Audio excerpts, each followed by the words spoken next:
நாம் சிந்தனைக்கு எதுவாக எடுத்துக்கொள்ளக்கூடிய வேத பகுதி ஏசாயா தீர்க்கதரிசன புத்தகம் 50ஆம் அதிகாரம் வசனங்கள் 1 முதல் 7 முடிய உள்ள வசனங்கள். இந்த பகுதியில் நாம் சிந்திக்கிற 2 சத்தியங்கள். ஒன்று, இஸ்ரவேலின் துயரங்களுக்காக காரணத்தை இந்த பகுதி சொல்லுகிறது. இஸ்ரவேல் ஜனங்கள் அடைந்த துயரங்கள், உபத்திரவங்கள், பாடுகள், நெருக்கடிகள், நாடு கடத்தல் போன்ற காரியங்களுக்கு காரணம் என்ன என்பதை முதல் பகுதி 1 - 3 வசனம் வரைக்கும் நாம் படித்து புரிந்து கொள்ள முடியும்.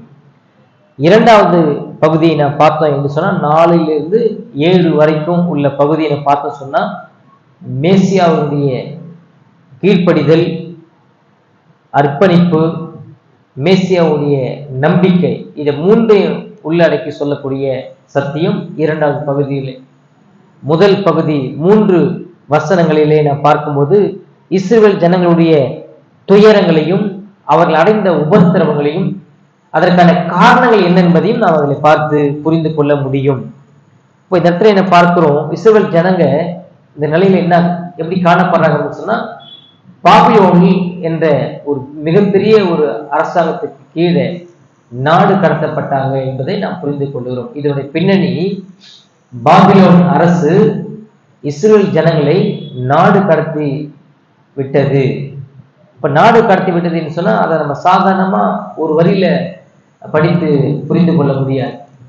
இப்ப நாடு கடத்தப்பட்டாங்கன்னு சொன்னா இஸ்ரவேல் ஜனங்களுடைய நம்பிக்கை, இஸ்ரவேல் ஜனங்களுடைய நோக்கம், இஸ்ரவேல் ஜனங்களுடைய வழிபாடு, இதெல்லாம் நீ நாடு கடத்தப்பட்டாங்க இல்லையா, அங்க போன இடத்துல அவங்க செய்ய முடியாது, சுதந்திரமா செய்ய முடியாது. இப்ப இவங்களோட வழிபாட்டை எவ்வளவு சுதந்திரமா செய்தாங்களோ அதே சுதந்திரத்தோட இன்னொரு நாட்டில் போய் செய்ய முடியாது. அது ரொம்ப ஒரு கஷ்டமான ஒரு காரியம். ரெண்டாவது, நீங்க யோசிச்சு பார்த்து சொன்னா இங்க இருக்கிற உணவு வகைகள் அங்க கிடையாது, பாபிலோன்ல கிடையாது. உணவுகளை மாற்றம், வழிபாடுகள்ல மாற்றம், என்ன சொல்ல போனா ஒரு சொந்த மொழியை நீ பேசக்கூடாது. இதுதான் இருக்கிறதுலே ரொம்ப பரிதாபமான ஒரு காரியம், ஒரு ஆபத்து மிக்க ஒரு காரியம் எதுன்னு சொன்னா இதுதான். அப்ப சொந்த மொழியை பேசக்கூடாது அப்படின்னு சொன்னா அது எவ்வளவு ஒரு வருத்தத்துக்குரிய ஒரு காரியமா இருக்கு. இப்போ இஸ்ரவேல் ஜனங்களுக்கு வழிபாடு இல்லை, இதுல பாபிலோன்ல உணவு முறைகள்ல மாற்றம். அடுத்து நீங்க பார்த்தீங்க சொன்னா மொழி, சொந்த மொழியை பேசக்கூடாது. இப்படி ஒரு இது இவங்களுக்கு நெருக்கடி இல்லையா? நெருக்கடி. என்னங்க சொந்த மொழியை பேசக்கூடாது அப்படின்னு சொன்னா அது எவ்வளவு பெரிய ஒரு நெருக்கடி. அங்க சாப்பிட்ட சாப்பாடை சாப்பிடல அப்படின்னு சொன்னா அது எவ்வளவு பெரிய ஒரு நெருக்கடி. சாப்பிட பிடிக்குமா? வெறுப்பாயிடும்.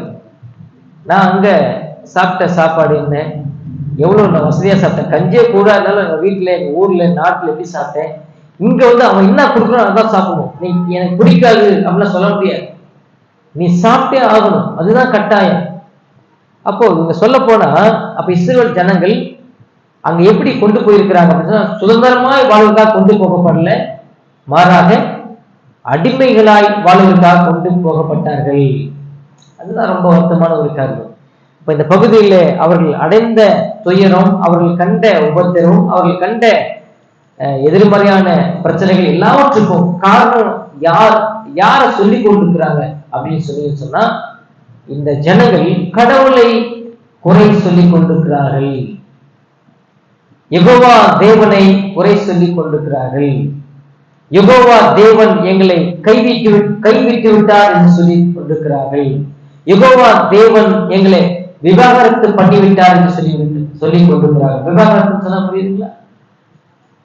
கணவன் மனைவியை வேண்டாம் என்று சொல்லி விவாகரத்து தள்ளுதல் சீட்டு சொல்லுவாங்க, டிவோர்ஸ்.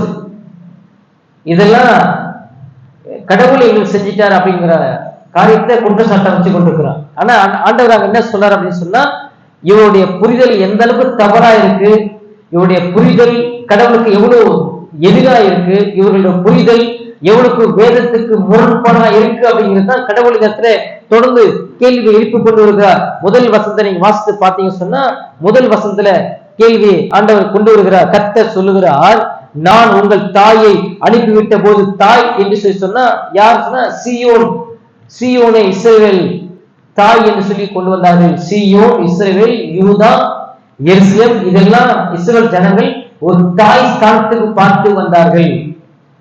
எங்கள் தாய், தாயான ஒரு தேசம், தாயான ஒரு நாடு என்று சொன்னா எருசலேம். எங்கள் தாய் வீடு எருசலேம், இஸ்ரவேல், யூதா, சீயோன், இதெல்லாம் ஒரு தாய்க்கு ஒப்பனையாக சொல்லப்பட்டது. ஆகவே ஆண்டவர் கேட்கிற என்ன சொல்றாரு அப்படின்னு சொன்னா, கர்த்தர் சொல்லுகிறார், நான் உங்கள் தாயை அனுப்பிவிட்ட போது அவளுக்கு கொடுத்த தள்ளுதல் சீட்டு எங்கே?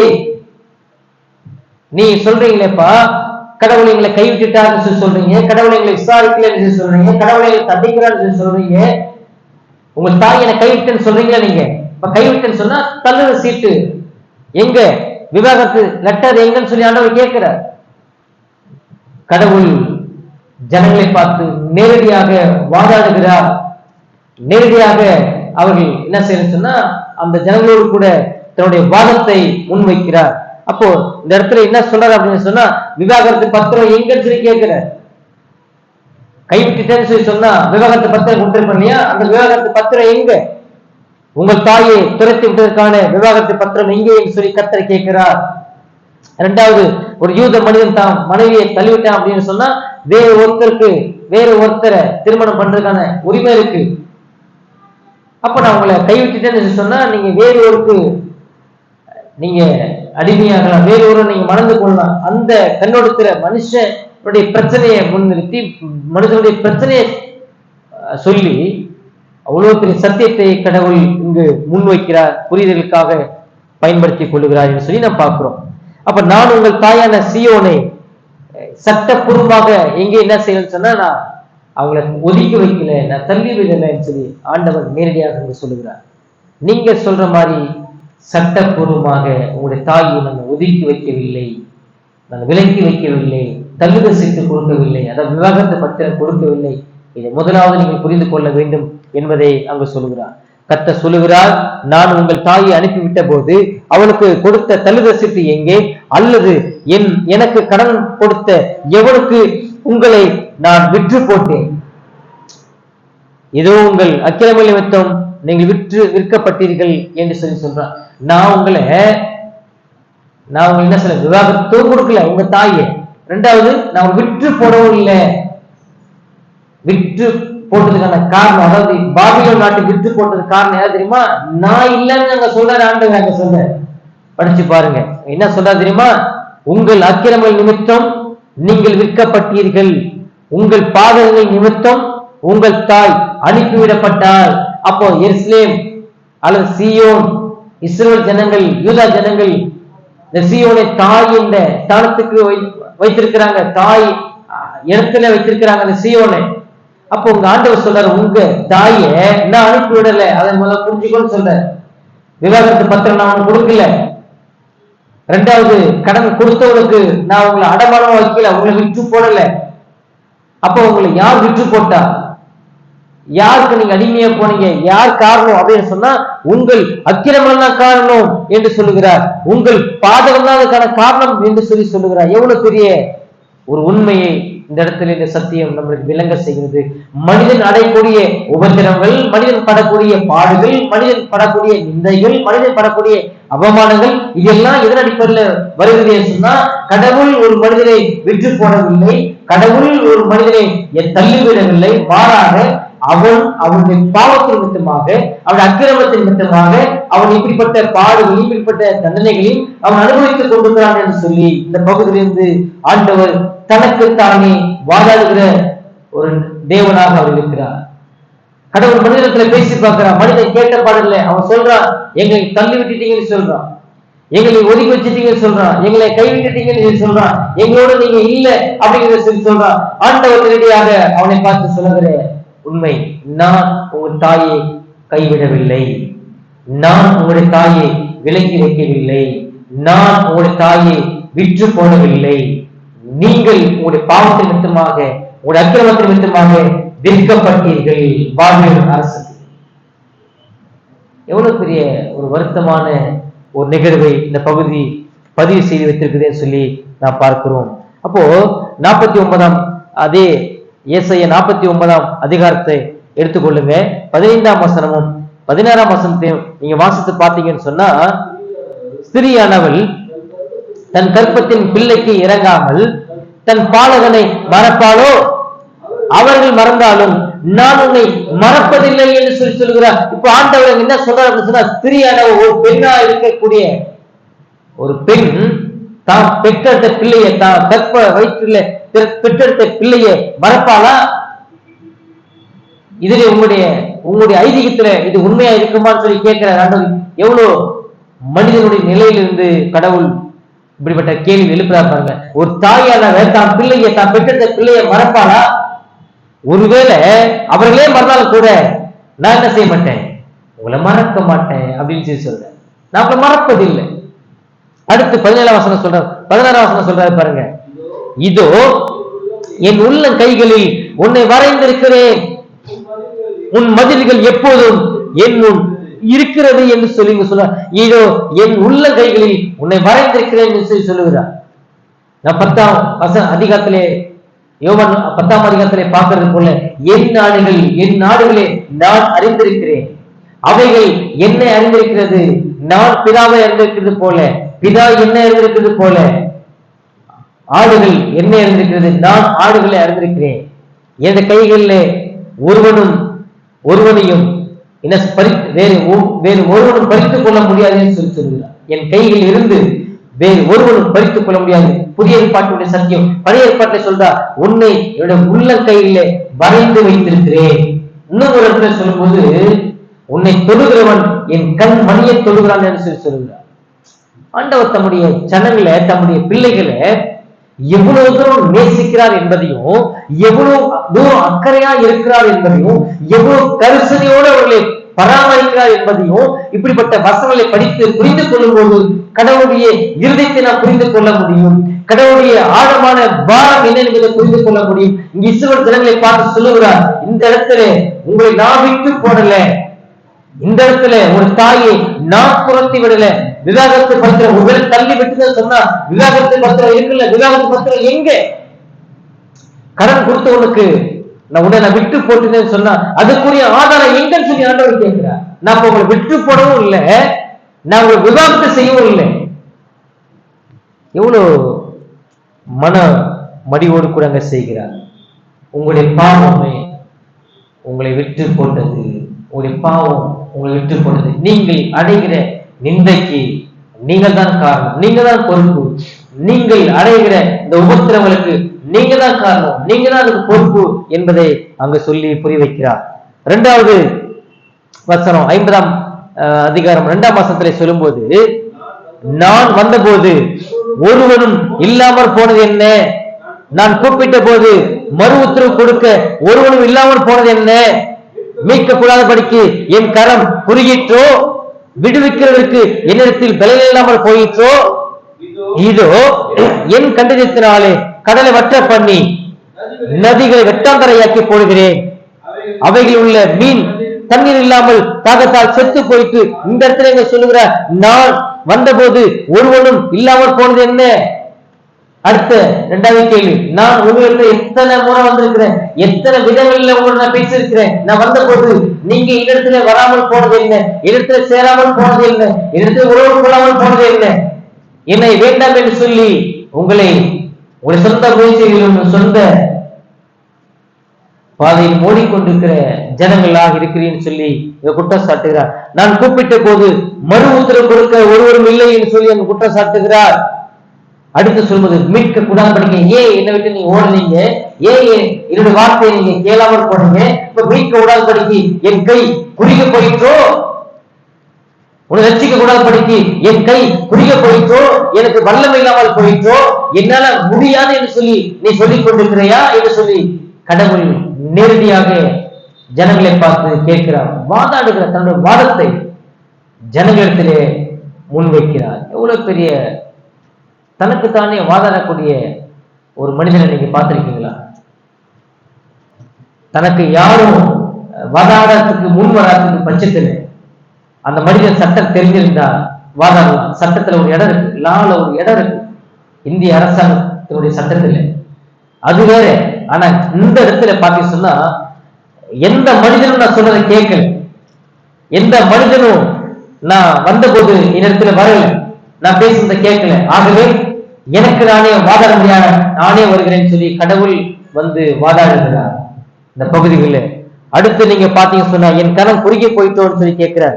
விடுவிக்கிறதுக்கு என்னிடத்தில் பலன் இல்லாமல் போயிற்றோ என்று சொல்லி கேட்கிறார். அப்ப இடத்துல இப்ப மனிதனை பார்த்து கடவுள் கேட்கும்போது இடத்துல வல்லமல்லையான்னு சொல்லி கேட்கிறாரு. இடத்துல என்னால உங்களை ரட்சிக்க முடியாது என்று சொல்லி நினைச்சு கொண்டிருக்கான்னு சொல்லி கேட்கிறாரு. அப்ப நான் சொல்லப்போனா கிராம பாசையில எடுத்து ஒன்று சொன்னா வக்கத்தவன் சொல்லி ஒரு வார்த்தையை நம்ம பயன்படுத்துவோம். வக்கத்தவன் அப்படின்னு சொன்னா நோக்கமற்றவன் சொல்லி சொல்லுவான். இவனுக்கு எதுக்கு, இவனால எதுவும் செய்ய முடியாது, எதுக்கு இந்த மாதிரி பேசணும், எதுக்கு இந்த மாதிரிலாம் செய்யணும், வக்கத்தவன். அந்த கொச்ச தமிழ் இந்த இடத்துல கடவுள் பயன்படுத்துறார். உங்களை காப்பாற்ற முடியாது சொல்லி எண்ணிக்கொண்டிருக்கிறீங்களா? உங்களை காப்பாற்றுவதற்கான கரம் என்கிட்ட குறுகி போயிடுச்சு நினைச்சிட்டு இருக்கீங்களா? உங்களை காப்பாற்றுவதற்கான பலம் இடத்துல இல்லைன்னு சொல்லி நினைச்சு கொண்டிருக்கீங்களா? உங்களை காப்பாற்றுவதற்கான வல்லமை இடத்துல இல்லைன்னு சொல்லி நினைச்சு கொண்டிருக்கிறீங்களா? கடவுள் நேரடியாக மனிதனை பார்த்து முகத்துக்கு முகம் முகத்தான் செய்யலாம் கேட்கிறார். எவ்வளவு பெரிய ஒரு ஆதங்கம், எவ்வளவு பெரிய ஒரு பாதிப்பு கடவுளுடைய இருதயத்துக்கு ஏற்பட்டு அவர் சொல்றாரு. ஒரு உதாரணத்தை எப்போ யாத்ராமத்தை நடந்த உதாரணத்தை சொல்றாரு. என்னுடைய கோபத்தினால, என்னுடைய கண்டிதத்தினால கடல் இரண்டா பிளந்தது. அது வெட்டாந்தரங்களை போல நடந்து போனாங்க, நடந்து போனாங்க. வெட்டாந்தரில் இருக்கக்கூடிய அந்த தவளைகள் என்ன செய்து, மீன்கள் என்ன செய்து சொன்ன செத்து நாற்றம் எடுத்தது. எவ்வளவு பேர் மூக்க பிடிச்சி போயிருப்பான், எவ்வளவு பேர் கண்ணை பார்க்கறதுக்கு அறுவடைப்பாட போயிருப்பான். இந்த நாட்டுக்கு காரணம் கடவுளுடைய கோபம், கடவுளுடைய செயல், கடவுளுடைய கிரியைகள் நடந்தது. இதெல்லாம் வரலாற்று சொல்லுது.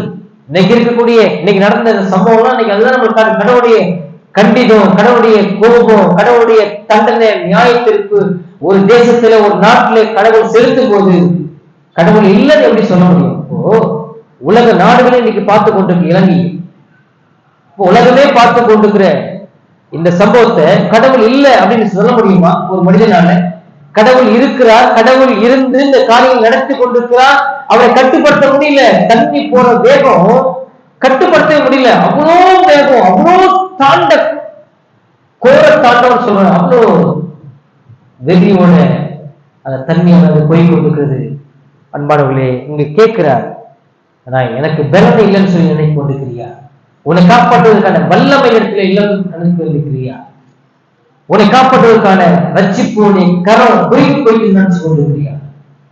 அநேக நேரில் கடவுளை இப்படிதான் மனுஷன் குறைச்சி மதிப்பிடுறான். கடவுளை எதுவும் முடியாதுங்க, அவரால் எதையும் செய்ய முடியாது, அவரால் ஒரு குறிப்பிட்ட ஒரு வரையறை தாண்டி எதாலும் செய்ய முடியாது, அவரால் செயல்பட முடியாதுன்னு சொல்லி இவனுடைய புத்தியை போல கடவுளை கொண்டு வந்து என்ன செய்யறான்னு சொன்னா வணக்கம் பார்க்க. அதுதான் அந்த பகுதியில கேட்கிற. மீன்கள் செத்து நாற்றம் எடுத்துக்கொண்டு இதெல்லாம் கடவுள் இருக்கிறார் என்பதற்காக, கடவுள் செய்தார் என்பதற்கான ஆதாரம் என்பதை நாம் பார்க்கிறோம். அடுத்து 3வது வசனத்திலே பார்க்கும்போது, நான் வானங்களுக்கு காரிருளை ஏற்படுத்தி இரட்டை அவைகளின் மூடு சிலையாக்குகிறேன் என்று சொல்லி அங்க சொல்லுகிறார். அப்படின்னு சொன்னா கடவுள் மப்பு மந்தரத்தை வானத்திலே ஏற்படுத்துகிறார், இடி மின்னல்களை உருவாக்குகிறார். இதெல்லாம் கடவுளுடைய செயல், கடவுளுடைய காரியம் என்பதை நாம் புரிந்து கொள்கிறோம், விளங்கிக் கொள்கிறோம். இந்த ஜனங்கள் இடத்திலே இவ்வளவு பெரிய ஒரு உண்மையை சொல்லி புரி வைக்கிறார்.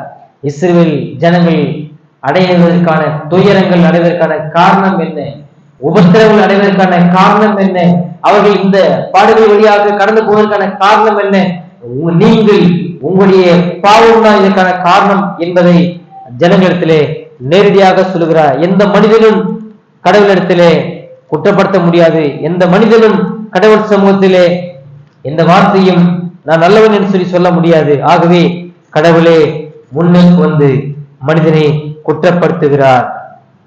57 அதே ஏசாயா 57 அதிகாரம் முதல் வசனத்தை வாசித்து பார்ப்போம் என்று சொன்னார். முதல் நீதிமான் மடிந்து போகிறான், ஒருவனும் அதை மனதில் வைக்கிறதில்லை. புத்திமான்கள் எடுத்துக் கொள்ளப்படுகிறார்கள், ஆனாலும் தீங்கு வராததுக்கு முன்னே நீதிமான் எடுத்துக் கொள்ளப்படுகிறான் என்பதை சிந்திப்பார் இல்லை அடுத்து நேர்மையாய் நடந்தவர்கள் சமாதானத்துக்குள் பிரவேசித்து இளைப்பாறுகிறார்கள். நாள் பார்க்கிறவர்களின் பிள்ளைகளே, விபசாரனுக்கும் வேசிக்கும் பிறந்த சந்ததியாரே, நீங்கள் இங்கே கிட்டி வாருங்கள். நீங்கள் யாரை பரியாசம் பண்ணுகிறீர்கள்? யார் குரலுமாய் வாயை திறந்து நாக்கை நீட்டுகிறீர்கள்?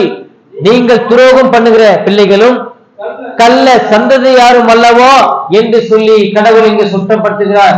நீதிமானை குறித்து அங்க சொல்லுகிறார், அநீதிமானை குறித்து அங்க சொல்லுகிறார். நீதிமான் சீக்கிரத்தில் எடுத்துக் கொள்ளப்படுகிறான். அவன் நித்திரைக்குள்ளாக சென்று அவன் நித்திரை வழியாக அவன் படுத்துக் கொள்ளுகிறான் என்று சொல்லி சொல்லுகிறார். 3ஆம் வசனத்திலிருந்து சொல்லும்போது, நாள் பார்க்கிறவர்களின் பிள்ளைகளே, விபசாரனுக்கும் வேசிக்கும் பிறந்த சந்ததியாரே, நீங்கள் இங்கே கிட்டி வாருங்கள் சொல்லி நீங்கள் யாரை பரியாசம் பண்ணுகிறீர்கள்? யாரை பரியாசம் பண்ணுகிறீர்கள்? யாருக்கு விரோதமாய் வாயை திறந்து நாக்கை நீட்டுகிறீர்கள்? எவ்வளவு பெரிய வார்த்தை பாருங்கள். நீங்கள் துரோகம் பண்ணுகிற பிள்ளைகளும் கள்ள சந்ததி யாரும் அல்லவா என்று சொல்லி கடவுள் நேரடியாக ஜனங்களை குற்றம் சாட்டுகிறார், குற்றப்படுத்துகிறார். 59ஆம் அதிகாரம் 1 வாசித்து பாருங்க.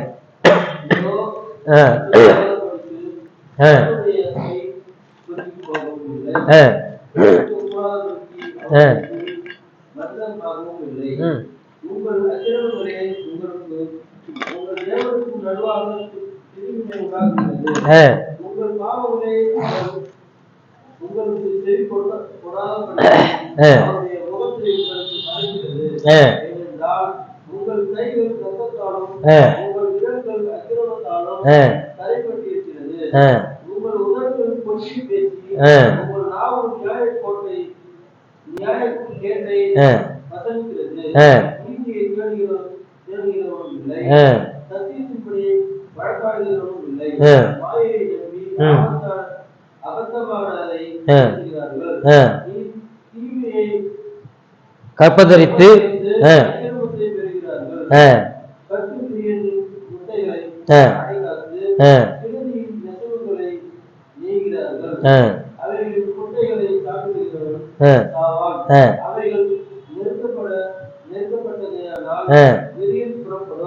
இங்கே சொல்றார், இதோ ரட்சிக்க கூடாதபடிக்கு கர்த்தருடைய கை குறுகி போகும் இல்லை, கேட்க கூடாதபடிக்கு அவருடைய செவி மண்டபமாகவும் இல்லை, எப்பொழுதும் அவர் இரு கரத்தை விரித்தவராய், அவருடைய காதை விரித்த வண்ணமாய், அவருடைய இருதயத்தை திறந்த வண்ணமாய் மனிதனுடைய மனதிற்காக, மனிதனுடைய வருகைக்காக அவரோடு காத்து கொண்டிருக்கிறார். ஆனால் நீங்களோ என்னை சோதிக்கிறீர்கள், என்னை பரீட்சை பார்க்கிறீர்கள், என்னுடைய கரத்தை பரீட்சை பார்க்கிறீர்கள், என்னுடைய ரட்சிப்பை பரீட்சை பார்க்கிறீர்கள். பரீட்சை பார்க்கறது சொன்னா சோதிக்கிறது, மனிதன் சோதிக்கிறான். கடவுள் ரட்சிக்க முடியுமா? கடவுள் ரட்சிக்க முடியுமா? என்னை காப்பாற்ற முடியுமா? இவ்வளவு பெரிய ஆபத்தை என்னை காப்பாற்ற முடியுமா என்று சொல்லி மனிதனே ஒரு தனக்குத்தானே மார்க் போட்டு கடவுளை பரிசோதிக்கிற ஒரு மனிதனாக அவன் இருக்கிறான். 2ஆம் வசனத்துல சொல்லும் போது, உங்கள் அக்கிரமங்களே உங்களுக்கும் உங்கள் தேவனுக்கும் நடுவாக பிரிவினை உண்டாக்குகிறது. ஏன் மனித கடவுளோடு உறவு வைத்துக் கொள்ள முடியல? ஏன் கடவுளுடைய ஆசீர்வாதத்தை பெற்று அனுபவிக்க முடியல? ஏன் மனிதன் நிம்மதியாக, ஏன் மனித சஞ்சலம் இல்லாமல் வாழ முடியல அப்படின்னு சொன்னா, மனிதனுடைய பாவமே கடவுளுக்கும் மனிதனுக்கும் பிரிவினை சுவராக இருக்கிறது, நடு சுவராக இருக்கிறது என்பதை எங்க சொல்லுகிறார்.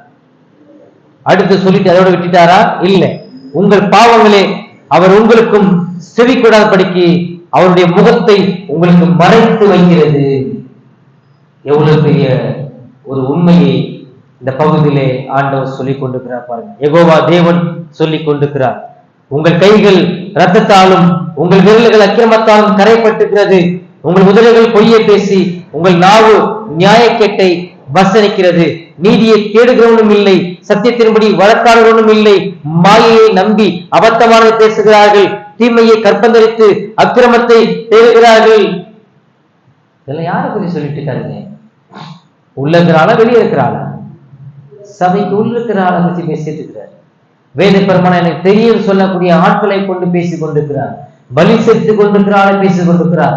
வாரம் மட்டும் இல்ல, தினம் தினம். இன்னைக்கு வாரத்துல ஒரு முறை நம்ம ஆராதிக்க வரும், அன்றைக்கு அப்படி இல்லை, தினம் தினம் தினம் தினம் ஆராதிக்கிறது, தினம் தினம் பலி இழுக்கிறது, பலி மூலமாக ஆராதிக்கிற கூட்டம். அந்த ஜனங்கள் இடத்துல என்ன இல்லை அப்படின்னு சொன்னா தெய்வ பயம் இல்லை.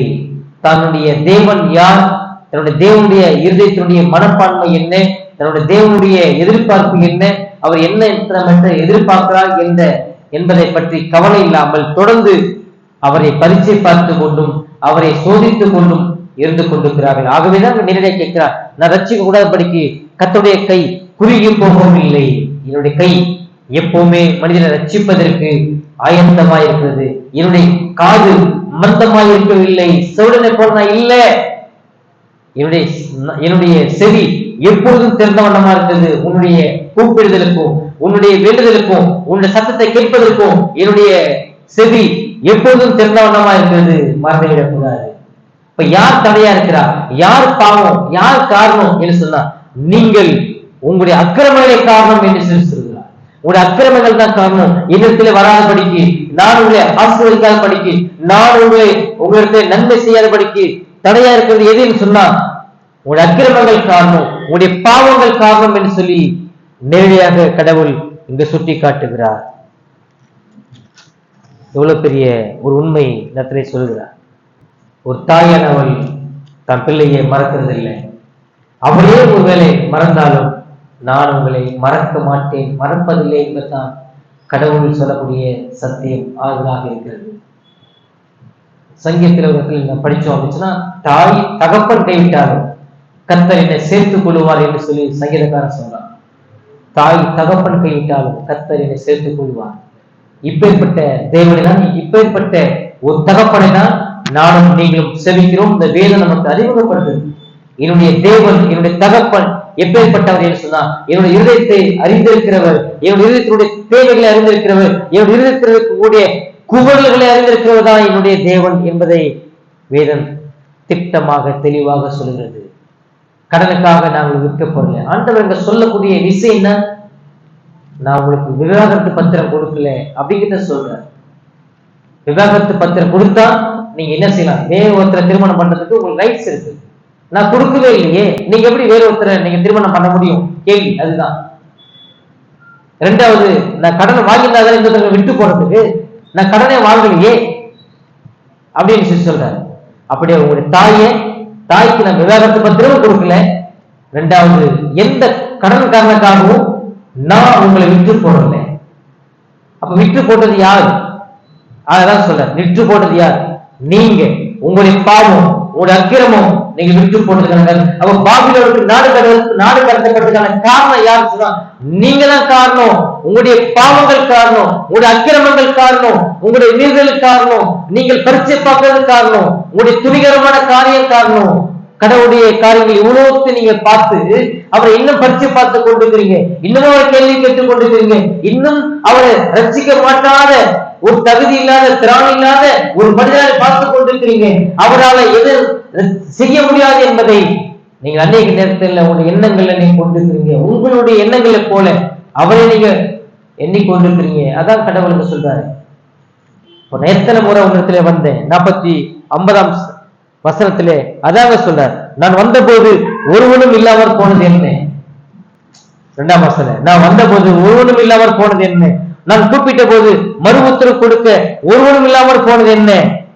மீட்க கூடாதபடிக்கு என் கரம் குறுகிட்டோ? விடுவிக்கிறதுக்கு என்னிடத்தில் பலன் இல்லாமல் போயிற்றோ? என் கண்டிதத்தினாலே கடலை வற்ற பண்ணினேன், நதிகளை வெட்டாந்தரையாக்கி போடுகிறேன், அவர்கள மீன் எல்லாம் செத்து நாரி போயிற்று, நாற்றம் எடுத்தது. இதெல்லாம் இவ்வளவு பெரிய ஆதாரம். நீங்க கேட்டிருக்கிறீங்களா? படிச்சிருக்கிறீங்களா? உங்களுடைய முற்பிதாக்கள் சொல்லியிருப்பாங்க. அப்படி கேட்கும் நீங்கள் என்னை பரிச்சை பார்க்கிறவர்களா இருக்கிறீங்க, என்னை சந்தேகப்படக்கூடியவர்களாக இருக்கிறீங்க.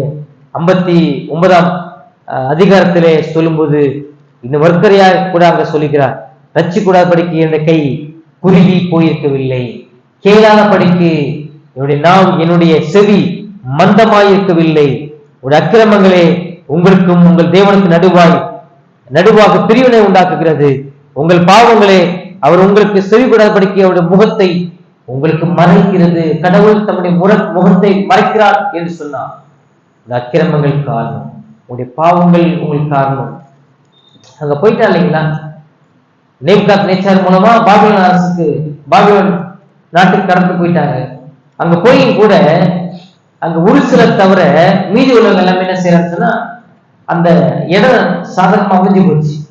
ஒரு சிலர் மட்டும்தான் இருதயத்துல பாதிக்கப்படுறான். ஐயோ, அங்க ஆலய வழிபாடு இல்லையே, கடவுள் பேசக்கூடிய இடம் இல்லையே, சொந்த மொழியை பேச முடியலையே, சொந்த சாப்பாடை கூட சாப்பிட முடியலையே, அங்க இருந்த சுதந்திரம் இங்க இல்லையே அப்படின்னு சொல்லி நெகேமியா போன்ற இஸ்ரா போன்ற ஒரு சிலர்கள் மட்டும்தான் வருத்தப்படுறான். இருதயத்துல வருத்தப்படுறான், பாதிக்கப்படுறான். மீதி உள்ள எல்லாம் சோறு இடம் சொர்க்க மாதிரி செட்டில் ஆயிட்டான். செட்டில் ஆயிட்டு யாரை குறை சொல்லிட்டு இருக்கிறான்? கடவுளை குறை சொல்லி கொண்டிருக்கிறான். என்னன்னு குறை சொல்லி கொண்டிருக்கிறான்? எங்களை அவர் கைவிட்டாரு. எவ்வளவு நெஞ்சழுத்தமான பதில், நெஞ்சழுத்தம் சொல்லுவோம் இல்லையா, துணிகரமான பதில், இருமாப்பு நிறைந்த ஒரு பதில், ஒரு காரியம். மனிதன் அங்க போய் உட்கார்ந்து சொல்லி கடவுளை கைவிட்டாரு, எங்களை விற்று போட்டுட்டாருன்னு சொல்லிக் கொடுக்குறான். ஒரு வார்த்தை சொல்லிக் கொடுக்குறான். கடவுள் யாரும் விற்று போடல. உங்களுடைய தாய் உங்களை மறக்கல, ஒருவேளை அவளே மறந்தாலும் கூட மறப்பான், நான் மறக்க மாட்டேன்னு சொல்லி கடவுள் ப்ராமிஸ் பண்ற.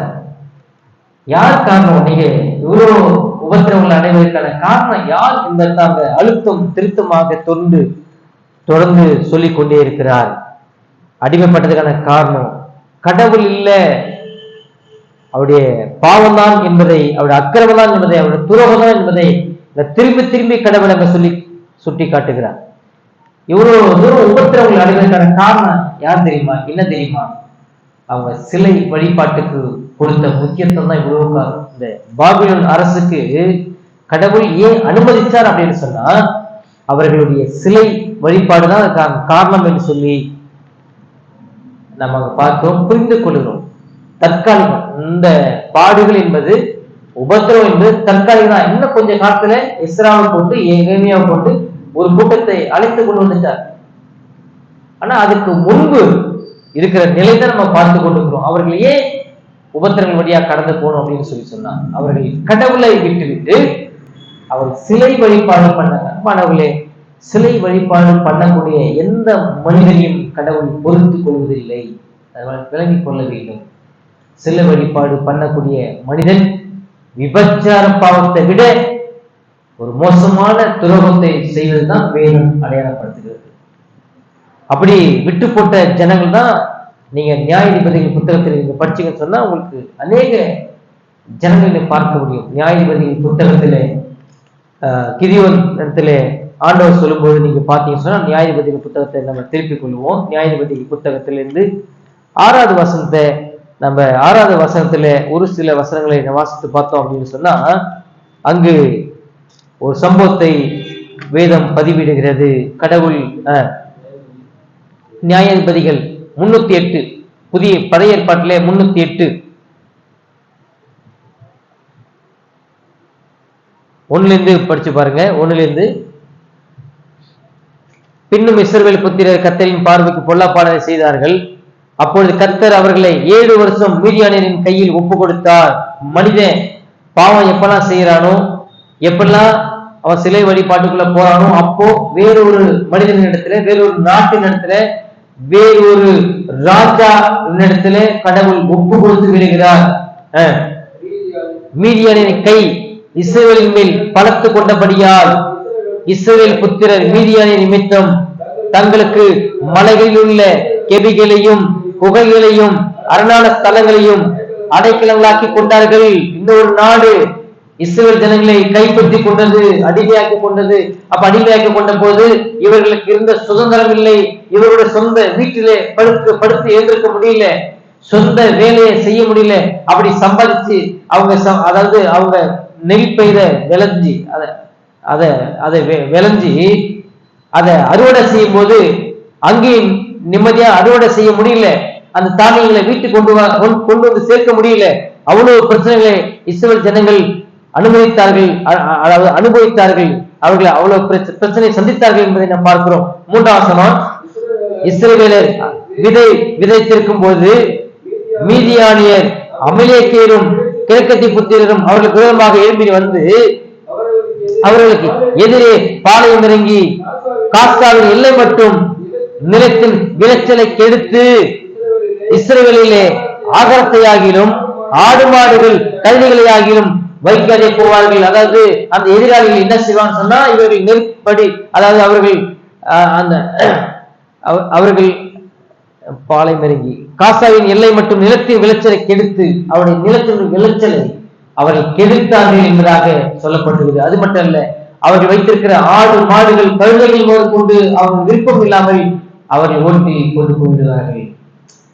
எவ்வளவு பெரிய இது இஸ்ரவேல் ஜனங்களுக்கு இது உபத்திரம் இல்லையா? மிகப்பெரிய உபத்திரம். ஏங்க சாப்பாட்டுல மண்ணள்ளி போட்ட அப்படிங்க இருக்கும். நான் கஷ்டப்பட்டு 10 மாதம் அளவும் நான் பயிரை வளர செஞ்சு அதுக்கு நெல்லுக்கு வேண்டிய எல்லா வசதியும் செஞ்சு அறுவடை கொண்டு வந்துட்டு பண்ணக்கூடிய சமயத்துல அதை கெடுத்து கொண்டு போயிடலாம். அது மட்டும் இல்ல, ஆடு மாடு கழுதைகள் என்னுடைய உடைமைகள் தான் என்னுடைய விருப்பம் இல்லாமல் கொண்டு போயிடலாம். நான் என்னுடைய சொந்த வீட்டுல குடியிருக்க முடியல.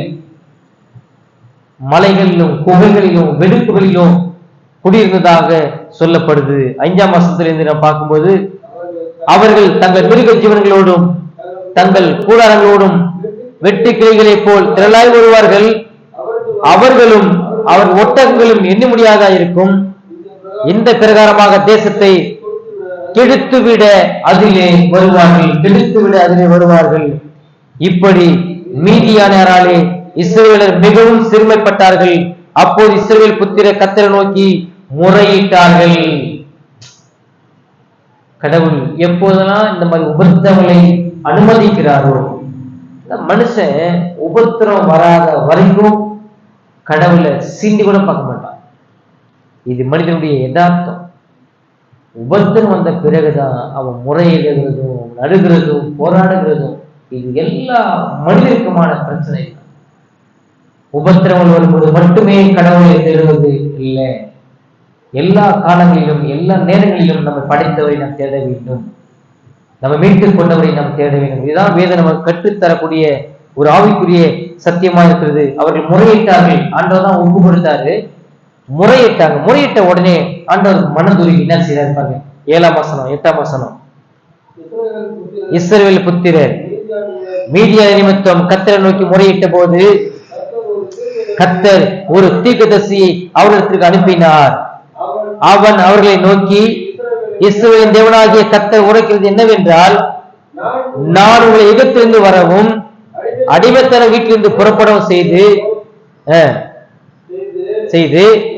எகிப்தியர் கையினின்றும் உங்களை ஒடுக்கிற யாவுடைய கையினின்றும் உங்களை ரட்சித்து அவர்களை உங்களுக்கு முன்பாக துரத்தி அவர்கள் தேசத்தை உங்களுக்கு கொடுத்து, நான் உங்கள் தேவனாய் கர்த்தர் என்றும் நீங்கள் குடியிருக்கும் அவர்கள் தேசத்தில் உள்ள எமோரியருடைய தேவர்களுக்கு பயப்படாதீர்கள் என்றும் உங்களுக்கு சொன்னேன்.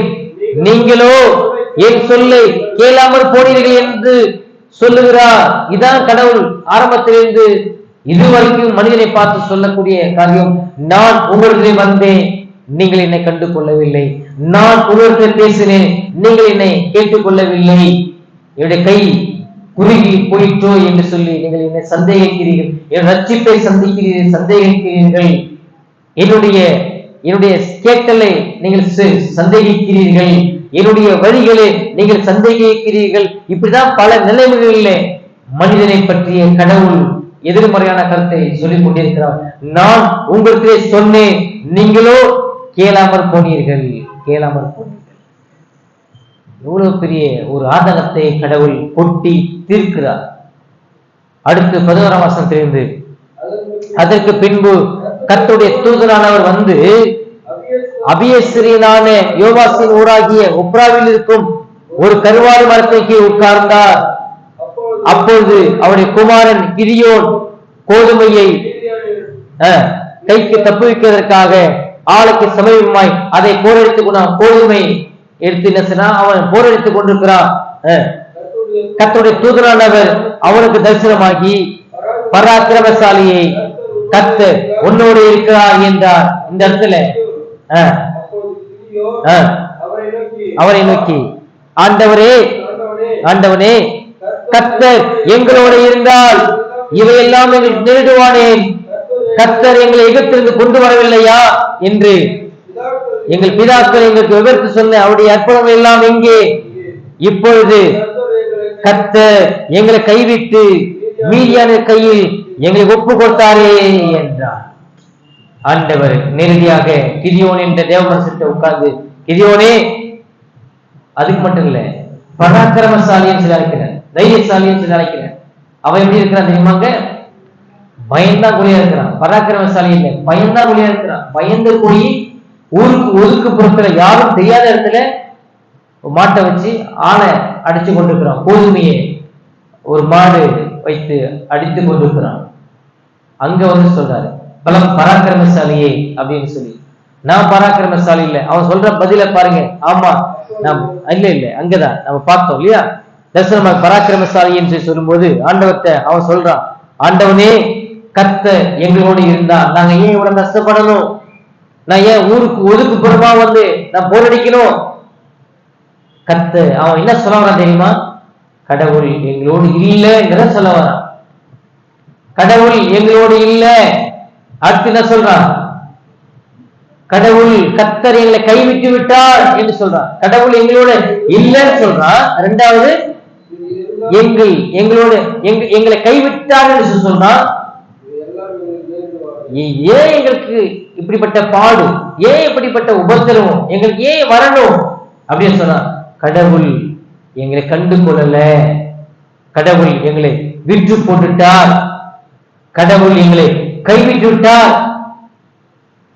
ஒருவேளை இங்க உட்கார்ந்து இருக்கிற நீங்க இப்படி வாய்ப்பு சொல்லாம இருக்கலாம். ஒருவேளை உள்ளுக்குள்ள நீங்க சொல்லாம மனிதனா இருப்பீங்கன்னு சொன்னா, நீங்கள் கடவுளை கொச்சப்படுத்துகிறீர்கள், வேதத்தில் சொல்லப்பட்ட தேவனை அவமதிக்கிறீர்கள், வேதத்தில் சொல்லப்பட்ட திரியேக தேவனை அவமதிக்கிறீர்கள்.